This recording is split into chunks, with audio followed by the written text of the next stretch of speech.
Prominent voices across Cross River State have raised serious concerns about what they describe as systematic political marginalization, issuing a three-pronged demand for federal recognition and an end to external interference and rotational justice within the state's northern senatorial district.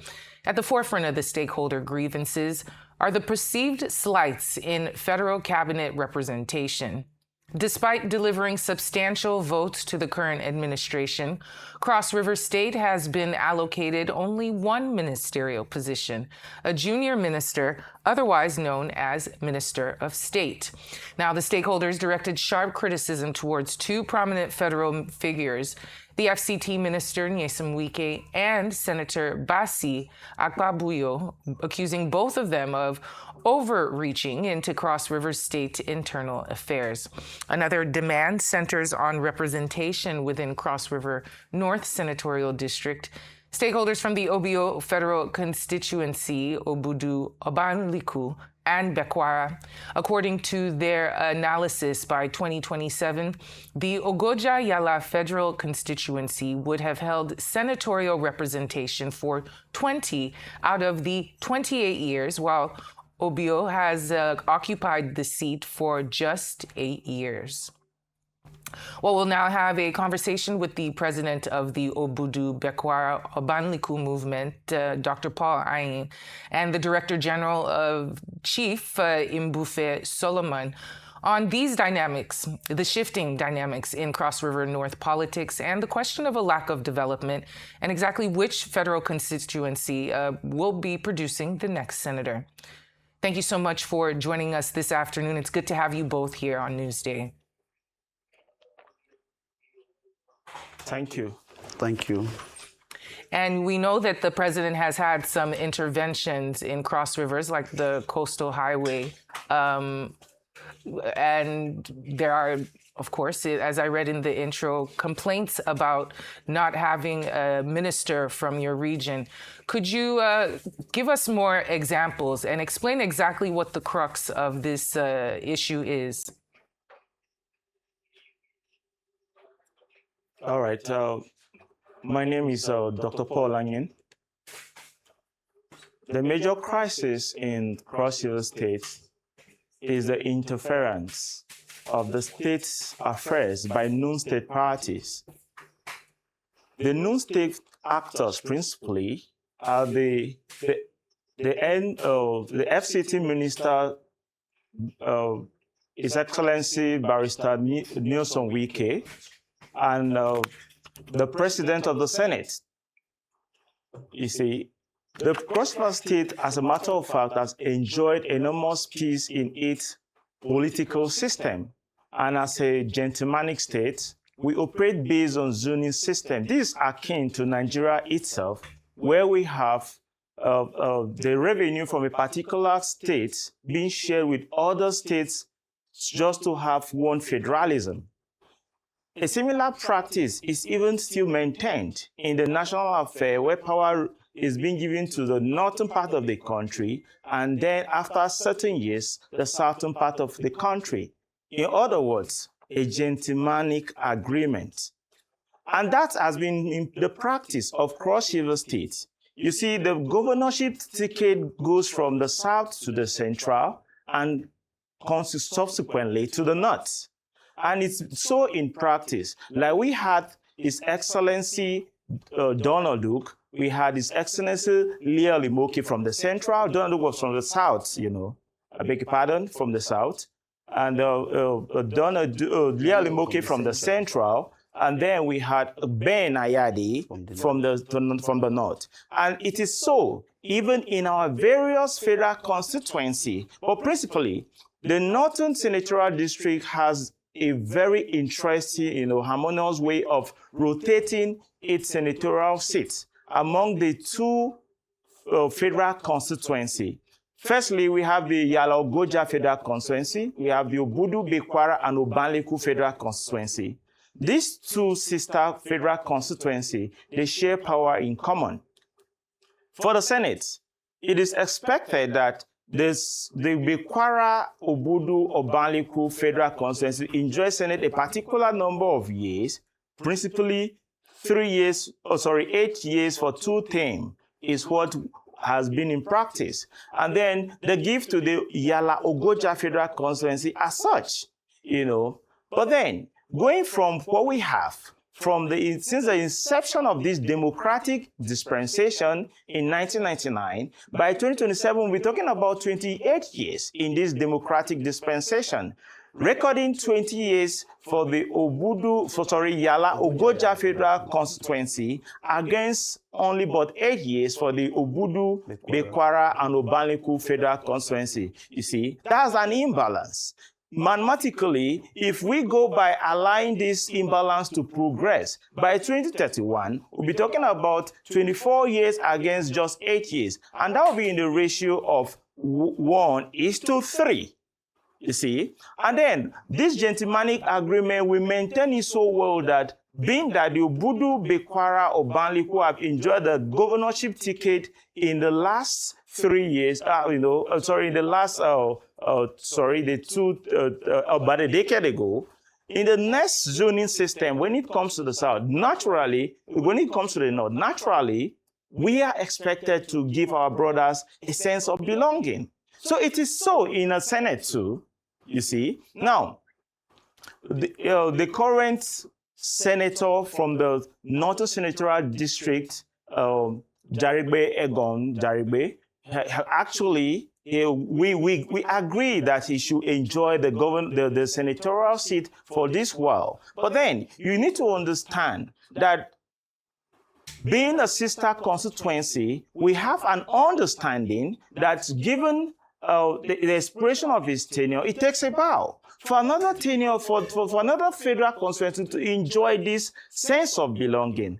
We know it's not a matter of excellence, because if it's a factor of excellence, we have people who are eminently qualified in the Obudu Bekwara Federal Constituency. I don't want to mention names here. We have a good number of them.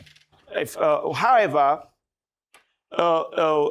his ideation in recent time by the defection from the so-called PDP to the All Progressive Congress, the APC, becoming so surreptitious.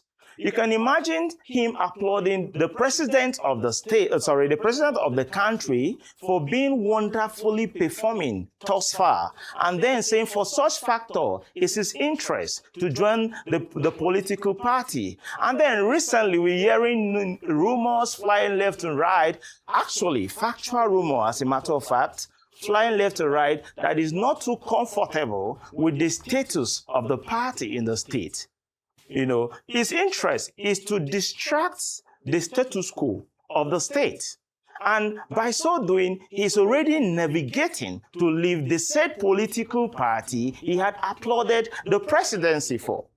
You see, and now this is where the problem comes in. By so doing, these non-state actors, the likes of the FCT minister and the president of the Senate, they come behind the camera to infiltrate the political system of Cross River State, thereby bringing challenges that we find so abnormal. Right. I just want to interrupt just in order to give my other guest a chance to talk as well. And I wanted to talk more about this interference of the Senate President Akpabio and FCT Minister Wike in Cross River's affairs. So please, Dr. Anyim, if you can pick that up, what should they be concentrating on instead, and what specific sectors of health, education, or agriculture have been neglected most in the OBOM? Solomon, excuse me. Okay, thank you very much. Just like your...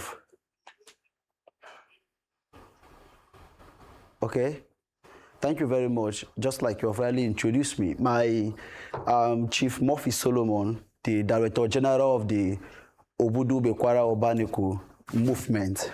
And thank you very much. I've heard your question very well.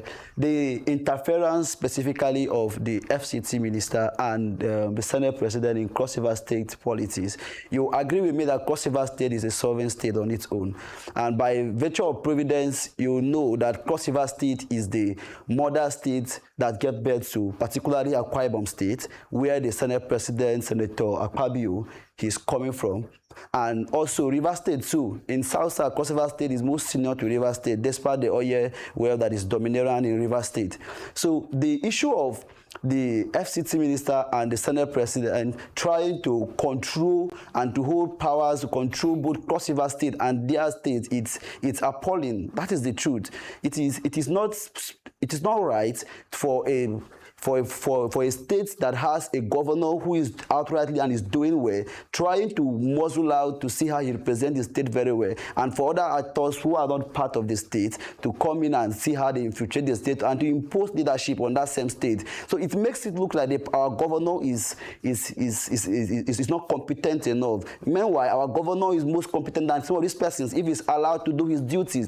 So we are not comfortable with that as youths of Cross River State. We find this thing very disrespectful to our state. So we are saying this to Mr. President that please, Cross River State is a state, a sovereign state on its own. Cross River State, by virtue of providence, it has been a federal capital territory before. So it's not just an ordinary state, it's a mother state as much as Nigerian is concerned.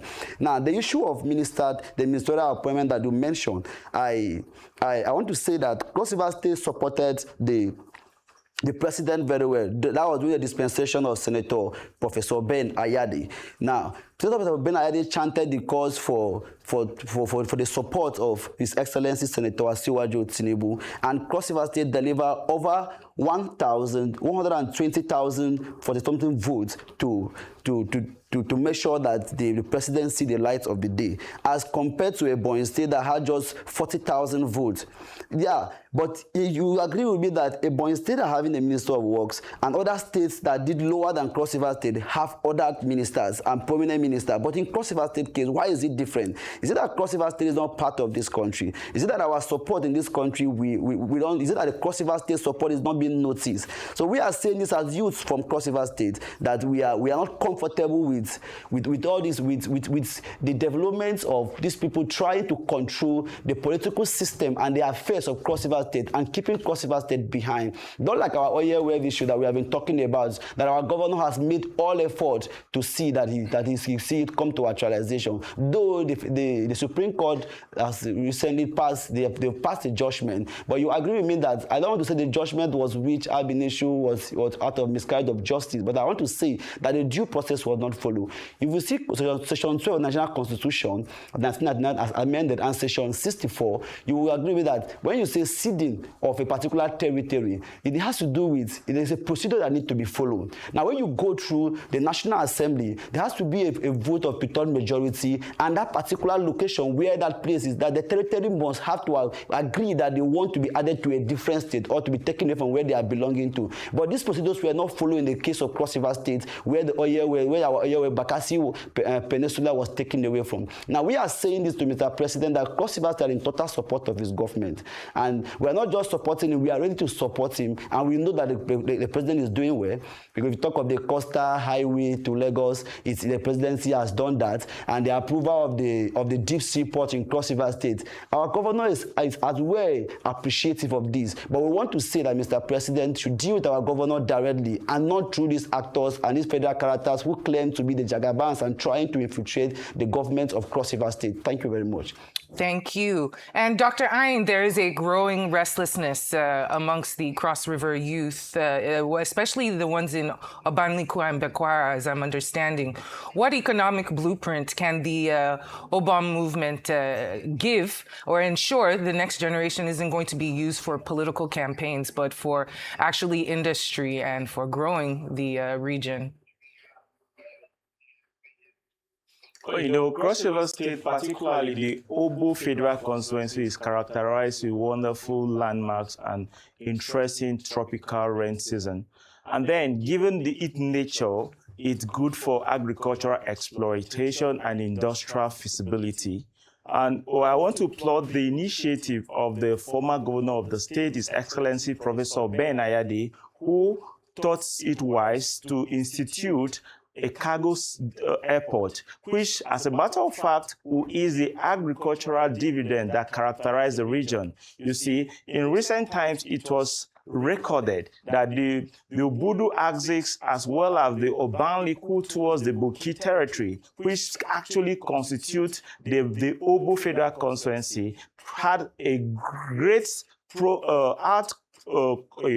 output of cash crop production. I think that was in 2024. Yeah. And then there was remarkable financial flow. And then a lot of people will say in 2024, Cross River State, especially in Cross River North, the youth had enormous financial privileges consequent to that. So the advantages that lies therein is simple.